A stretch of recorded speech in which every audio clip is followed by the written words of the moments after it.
Right. Hello, welcome to Trip Approvals and Insurance. Thanks for joining us tonight at the Leader Chat. I'm excited to be here with you ladies. All right, so these are the bunch of different forms that we have. I know it looks like a lot. I'm going to hopefully break this down easy for everyone to understand. All these could be found at our website at getyourgirlpowered.org under forms, form index, or troop resources. Also, if you go to our website under the search box, you could type in any of these forms. It'll pop right up. What's also really great about the forms that we have is they're all fillable. So you could just click on it, fill it online, and then send it my way, and you're all set. So how I'm going to break this down is basically the kind of trips you guys would go on as a troop. So a lot of people, like when you start young and daisy troops, you go on what I like to call field trips. So I think about this as like your school field trips, so different stuff you go on. So it could be visiting like the police station to earn a badge. It could be visiting like a zoo, the Peoria Zoo, just something that is local, and that's probably only going to be like a day trip. So you don't need insurance for that unless you're bringing non-scouts along. So let's say you're going to the Peoria Zoo. It's a cool trip. It's always fun. And let's say mom, who's not a registered Girl Scout, wants to come along with Betty Sue. She can come if she just pays the 11 cents per person, and it's per day. There is a minimum. The minimum is $5. So if Betty Sue's mom's going to come, hopefully you can get other parents to come along so that $5 could stretch out over several people. So the next one we're going to talk about is your basic trip and overnight. So this is like your basic trip and overnight. So camp outs, sleepovers, this is everything inside the GSCI council jurisdiction. I know some of us live right on the border, and it could just be like a rock throw away that you live in another town. But if it is outside our jurisdiction, it is a different plan. So it would be 29 cents per person per day. We'll talk about that on the next slide. But if it's just your basic overnight, so let's say you're camping at Widgie or TAP, you don't need additional insurance as long as everyone is a Girl Scout. When you're not bringing anyone along, and also if you're not doing any of the like high risk activities. So if you're doing like archery, you're good to go. So don't worry about it. Another thing is if you're doing overnights or basic trips, make sure you fill out the added driver form. So you're only going to need that if you're transferring girls. Now let's say you're like, all right, everyone, we're going to meet at Camp Tap. Meet us there. Then we'll start, our sleepover. Then you won't need the added driver form. But let's say you go, all right, everyone, let's meet at JFK School, and then we'll transport to Camp Tap. Then you're going to need to add the driver form. So add a driver form is very simple. You just have to fill out the form, collect the driver's license and copy of the insurance card of each parent, send them my way. I'll look over it. I guess my little tip is that it's always nice to have these copies ahead of time. So if you plan to go on several trips throughout the year, you already have the copy of the driver's forms and the insurance cards. So you don't have to keep asking every time you go on a trip. Also, just remember, if you are transporting girls, you still have to be in ratio. So now we're going to talk about the extended trips. So this is 3 or more nights, so it can involve air travel, and this is also counts within council jurisdictions. So let's say you have 3 or more nights, you're staying at Camp Widgie inside our jurisdiction, then it will be considered an extended trip, and it will involve Plan 3E, which is 29 cents per person per day. And for this plan, like I said before, this also counts for if you take just a day trip outside of the council's jurisdiction, then it would be 29 cents per person per day. So let's say you decided to take a trip to St. Louis just to see the play Cats. That was a trip that a troop was going to do. You are leaving the council, you are leaving actually the state, and that will be 29 cents per person per day. So you'll need to fill out the trip approval form, the additional insurance form, and the add a driver form. Like I said, only if you're transporting girls. If you have your parents say, hey, let's all meet in St. Louis, we'll do like a girls trip there, but we're all going to meet there, and you don't have to have that additional insurance. Now this is my favorite one, international trips.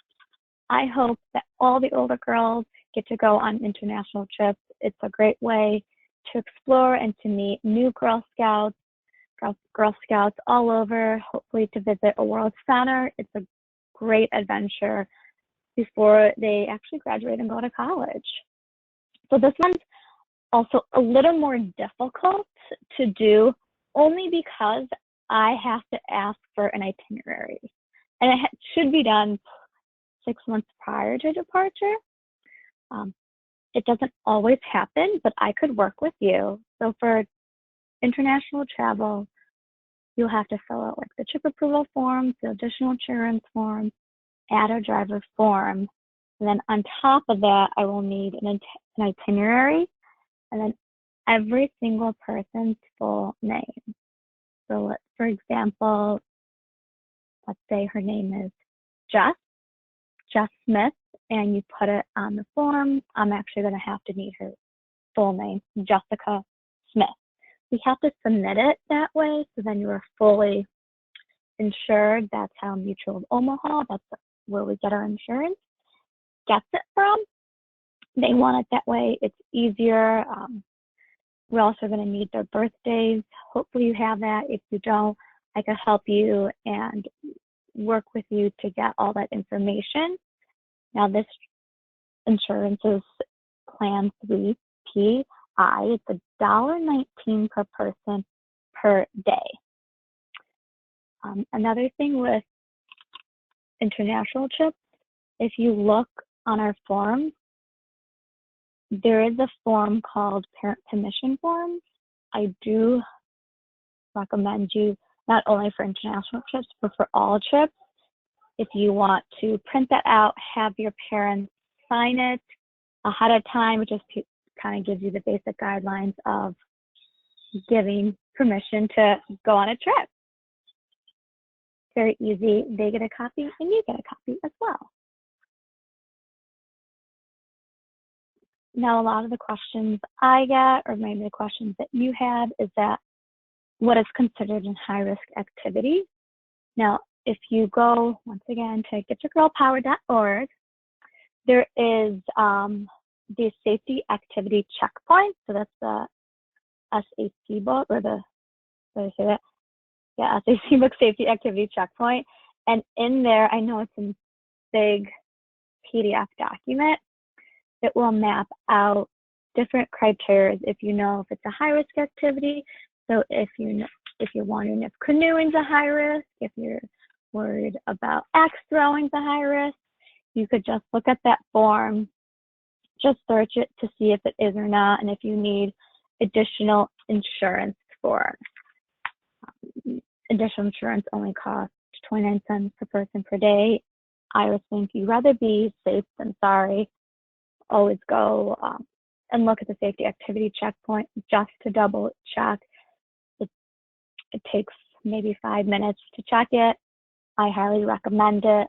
Another question I get asked is when you guys or ladies go on trips, sometimes the places that you visit asks for a certificate of insurance.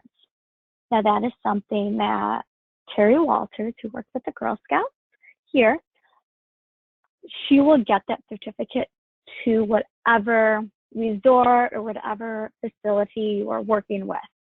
So if you need one, you can contact me and I can get in contact with her. you could contact her yourself. She's a very lovely lady. She's amazing. She works wonders. So if you need that certificate of insurance, please contact one of us. We can get that for you. You don't need to worry. So this is more just for your safety activity checkpoint. It is updated actually to 2020 to actually include the COVID-19. So if you guys want to check that out right now, it's something that you guys should read. We hope that you guys are still holding meetings virtually. I know it's a hard time, and the girls would really love if they could still participate in troop meetings. And if you are, we would love to see your troop meetings virtually. You could hashtag us at the GSCI or Sparkle and Shine hashtag. These are the different ones that are usually common questions for the safety activity checkpoint, different changes that have happened. And the last but not least slide is, these are like the common questions we get asked a lot. So when you're filling out the additional insurance forms, you have to count the number of days, and that's not counting the 24-hour period. Just because you left at like 6 o'clock tonight, that doesn't mean 6 o'clock tomorrow. It'd be like, all right, today's the 14th. We're going to count today the 14th, day 1, tomorrow the 15th, day 2. You got to count every single day, and that's included for, like I said, the 11 cents per person per day. There is a minimum of $5. So like I said, if you could only get one adult to come with you that's not a registered Girl Scout, I would highly recommend trying to find some more people to come with you. Maybe invite another troop to come with you, and maybe there'll be another parent that would like to join you, just so you could get that minimum of $5. Another question we get is, you can't pay with cookie dough. I know that. There's so much things you can pay with cookie dough that we can't accept this for insurance purposes. I'm so sorry. Also, when in doubt, when you're filling out this paperwork, you could always contact me. My contact information is right there. You could email me, you could call me. Any kind of questions you have, you could totally get in touch with me. I'm more than happy to help you fill out the forms, walk this through with you again. So I just want to say thank you so much for hanging out with me tonight. It's been fun. If you have any questions, just give me a call. Thanks, and have a great night. Thank you.